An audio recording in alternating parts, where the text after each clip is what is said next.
not lazy. You're overloaded, and that's a very different problem.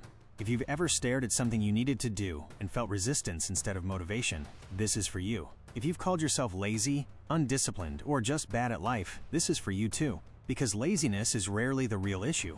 Most of the time, what we call laziness is actually mental overload. Your brain is not refusing to work. It's trying to protect you. And once you understand that, everything starts to make more sense. Let's start with something simple. Your brain has one primary job: keep you safe and conserve energy. It does not care about your goals. It does not care about productivity. It cares about survival. In the past, energy was limited, food was limited, safety was uncertain. So the brain evolved to avoid unnecessary effort. That system still exists inside you. But today, the danger is different. It's not predators. It's information, notifications, messages, deadlines, news, expectations, comparison. Your brain is constantly processing. Even when you think you're resting, you're consuming, scrolling, watching, reading, thinking. That is stimulation, and stimulation requires energy. Here's the problem. When your brain is overstimulated, it becomes overwhelmed. And when it becomes overwhelmed, it doesn't say, let's push harder. It says, shut it down. That shutdown feels like laziness, but it's actually protection. Think about your nervous system like a battery.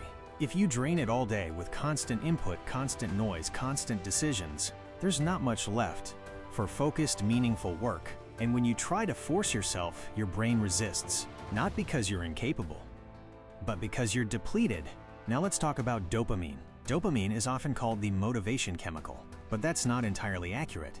Dopamine is about anticipation. It spikes when something feels rewarding or novel. Social media is designed to constantly trigger dopamine. Short videos, quick rewards, new information every few seconds. Your brain adapts to that speed. So when you sit down to work on something slow, something challenging, something that doesn't give instant feedback, your brain compares it to the faster reward. And it loses interest. Not because the task isn't important, but because your reward system has been recalibrated. High stimulation makes normal life feel boring, and boredom, to the brain, feels uncomfortable. So it seeks relief, scrolling, snacking, avoiding. Again, not laziness, just conditioning. There's another layer: anxiety. Sometimes you're not avoiding the task itself, you're avoiding how it makes you feel. Maybe it triggers fear of failure, or fear of not being good enough, or fear of being judged. Your brain senses emotional risk, and it pulls back. Avoidance reduces anxiety in the short term. So your brain learns, avoiding equals relief. Relief equals reward. And the cycle repeats. Over time, you start believing you're simply lazy. But look closer. Are you lazy when you scroll for 2 hours? Or are you overstimulated and seeking regulation? Are you lazy when you can't start a project? Or are you overwhelmed by the size of it? Are you lazy when you stay in bed? Or are you mentally exhausted from constant pressure? Language matters. When you call yourself lazy, you add shame, and shame drains energy even further. It doesn't create action, it creates paralysis. Now here's the important part. If the problem is overload, the solution isn't more pressure. It's regulation. You don't need harsher self-talk. You need nervous system recovery. That starts with reducing input. Less scrolling, less background noise, less multitasking. Give your brain space to reset. Not forever, just intentionally. Second, make tasks smaller. When something feels overwhelming, the brain reads it as threat. Break it down until it feels almost too easy. Instead of finish the project, start with open the document. Instead of clean the house, start with clear one surface. Small actions lower resistance. And action creates momentum. Third, restore boredom tolerance. This is powerful. Let yourself be bored without immediately reaching for stimulation. Sit, walk, breathe. When your brain readjusts to slower input, focus becomes easier. And finally, be honest about energy.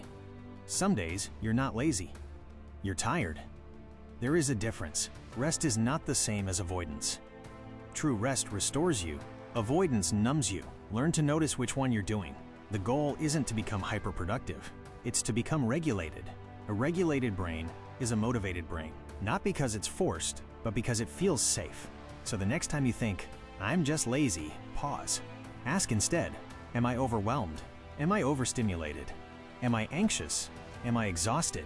the answer will probably be more compassionate than the label you were about to use. You are not broken, you are not weak, and you are not lazy. Your brain is trying to cope with a world that never stops demanding.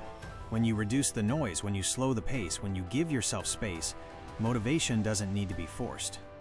It returns, quietly, naturally, because it was never gone.